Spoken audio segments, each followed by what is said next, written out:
Carry the greetings of my Prime Minister, Shri Narendra Modi ji, and 1.3 billion Indians, including more than 185 million Muslim brothers and sisters. Our Muslim brothers and sisters are a microcosm of the diversity of India. They speak Tamil and Telugu, Malayalam and Marathi, Bangla and Bhojpuri, and any of the numerous languages of India. They have diverse culinary tastes, myriad choices of traditional attire, and they maintain strong cultural and linguistic heritage of the regions they love and they have lived for generations. They practice their respective beliefs and live in harmony with each other and with their non-Muslim brethren. It is this appreciation of diversity and coexistence that has ensured that very few Muslims in India have fallen prey to the poisonous propaganda of radical and extremist ideologies. Your Highness and Excellencies, 2019 is indeed a very special year. In this year, the OIC is celebrating its Golden Jubilee, the United Arab Emirates is celebrating Year of Tolerance, and India is celebrating the 150th birth anniversary of Mahatma Gandhi, a global symbol of truth and non-violence. It is therefore a matter of pride for me and for India to be invited in this special year to be your guest of honor and to be extended a hand of friendship. I convey my deep appreciation to Foreign Minister, His Highness Sheikh Abdullah bin Zayed, for his sagacious leadership and for his invitation. Thank you, Your Highness. Your Highness and Excellencies, in the past 4 years, few relationships have seen as much engagement as India's relationship with UAE and indeed with the entire Gulf and West Asia region. It is a return of history. UAE has shown how a nation can power its progress with a grand vision, with the openness of the world, with an embrace of technology, with investment in human resources, and with an environment that nurtures talent and cultures from around the world. We also express our special gratitude to Saudi Arabia, Bangladesh and other friends for their strong support for hearing India's voice in this forum. Your Highness and Excellencies, the OIC member constitute more than 1/4 of the members of the United Nations and nearly a quarter of the humanity.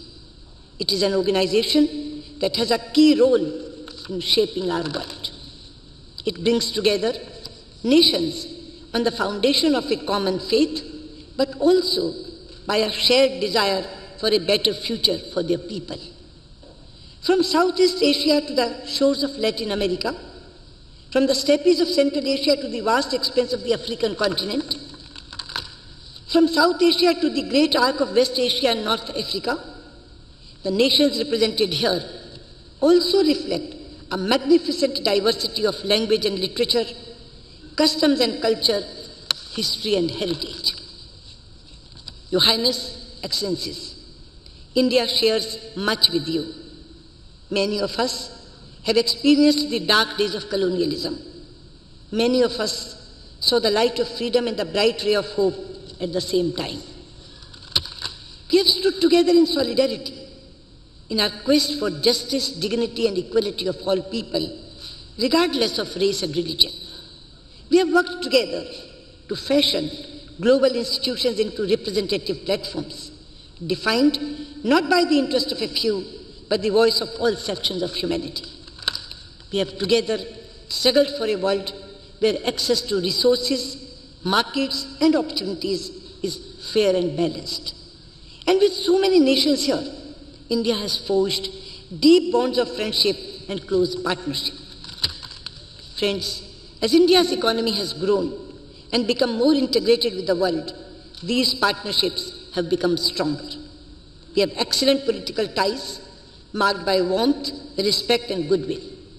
With many, we have expanding defense and security cooperation. Our economic engagement is robust and growing rapidly. Our digital partnerships are shaping the course of our future, and our ties have the warm glow of deepening human and cultural links. Nations to our east, Brunei, Indonesia and Malaysia, are important pillars of India's Act East policy and of our broader engagement in the Indo-Pacific region. In our neighborhood, with Afghanistan, Bangladesh and Maldives, we have ties forged in our shared struggles and sacrifices, in the immeasurable warmth of our hearts, and in our unwavering commitment to the security and prosperity of our people and region. In Central Asia, where human aspirations linked us across the mightiest mountains since ancient times, we are rebuilding our relationship along new routes of possibilities. We do this especially with and through Iran, a country with which we not only share civilizational and cultural links, but a partnership that is vital for stability and prosperity in our region.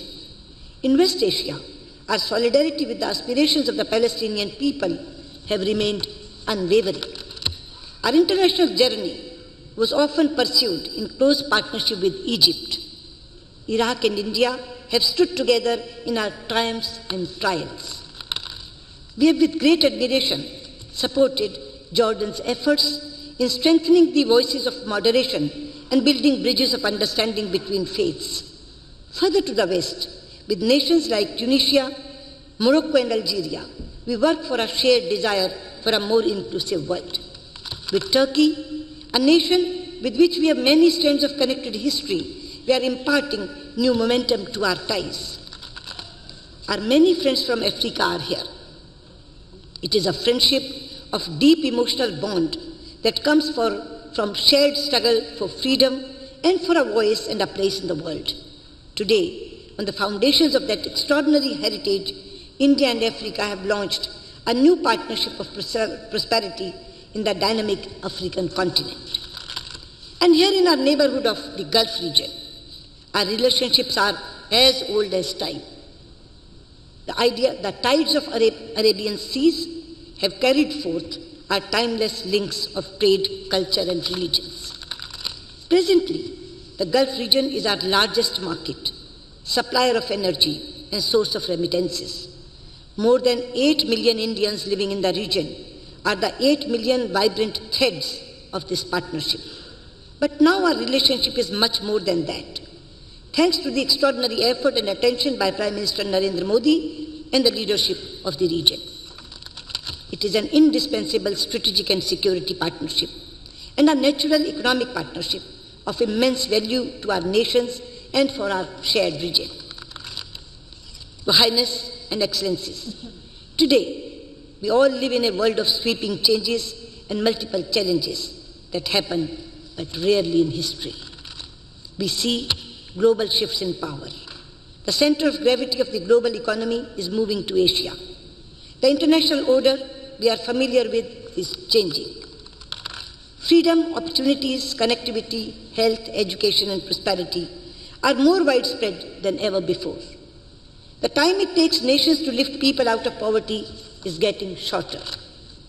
Digital revolution has created unprecedented opportunities to empower people and transform our economies. We have affordable and accessible technologies that give us hope for a sustainable energy future. Yet, we also live on the edge of uncertainties. Tensions, turbulence, disputes, violence, dislocation, displacement are also at a high. Conflicts within and between societies are rising.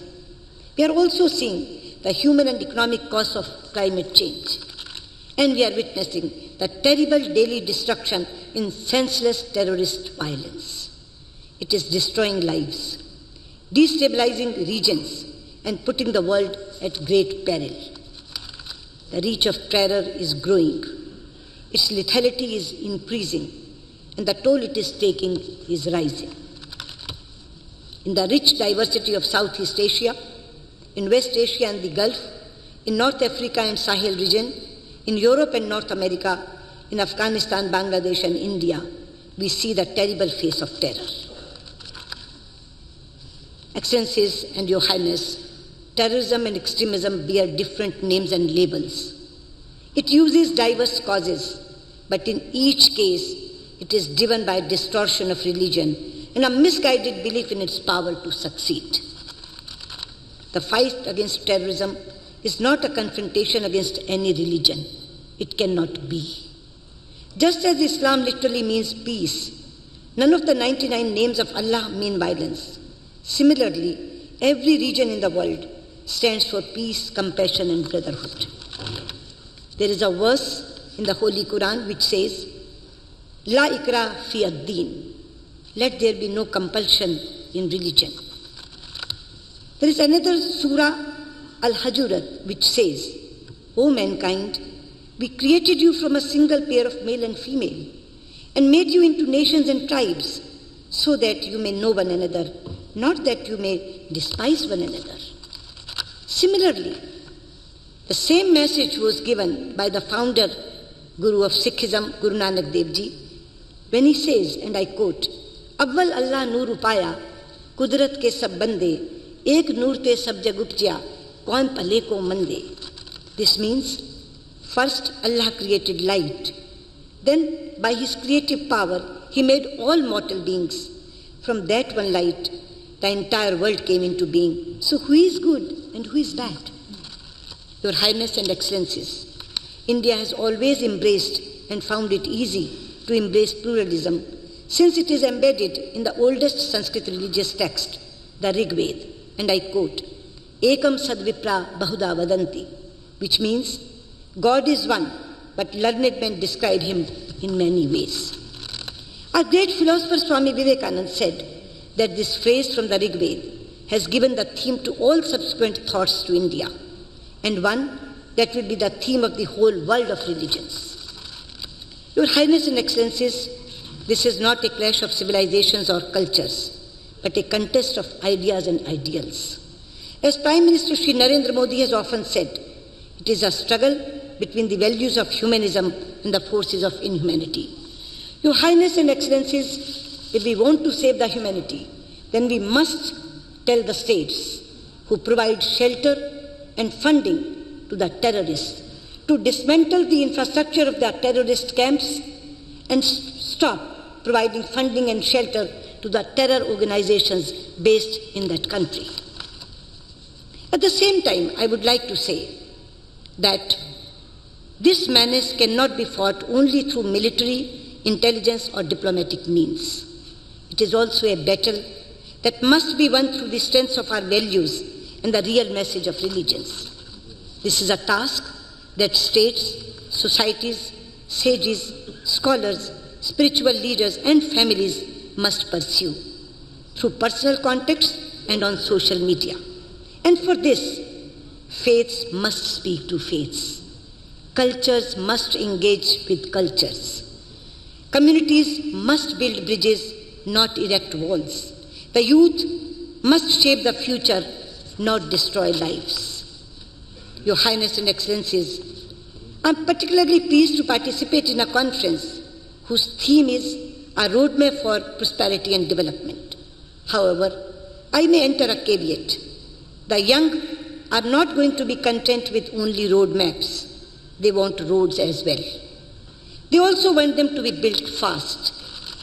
It must be our common objective to ensure that we leave them a world that is infinitely better in terms of equitable economic growth and social justice than the one we inherited. That is the mission which has brought us together in Abu Dhabi, a city that has matured into a landmark of Asia and the world. Your Highness and Excellencies, India is the world's third largest economy on purchasing power parity and is the fastest growing one. We are prepared to share our market, resources, opportunities and skills with our partners. We will do what we can within our capacity to ensure that the path to development remains open to all and the global trade regime is open, stable and fair. Your Highness and Excellencies, at 50, Organization of Islamic States is making a new beginning. The choices you make, the directions you set, will have a profound impact on humanity. The OIC has a huge responsibility and a great opportunity to lift humanity to a higher level of peace and prosperity. and to make this planet a better place, not just for your people, but for the rest of the world. And we will work with you to spread the true meaning and mission of all religions, promote respect for and between faiths, counter the language of hate with a message of harmony, advocate moderation over extremism and pluralism over exclusion, inspire youth to the path of service than of destruction, build bridge of understanding and reduce barriers across cultures and religions. Your Highness and Excellencies, the late President of India, Dr. APJ Abdul Kalam, popularly referred to as the People's President, said, and I quote, "Where there is righteousness in the heart, there is beauty in the character. When there is beauty in the character, there is harmony in the home. When there is harmony in the home, there is order in the nation. When there is order in the nation, there is peace in the world." Your Highness and Excellencies, I come from the land of Mahatma Gandhi, where every prayer ends with the call for Shanti, that is, peace for all. I convey our best wishes, our support, and our solidarity in your quest for stability, peace, harmony, economic growth, and prosperity for your people and the world. Thank you. Shukran.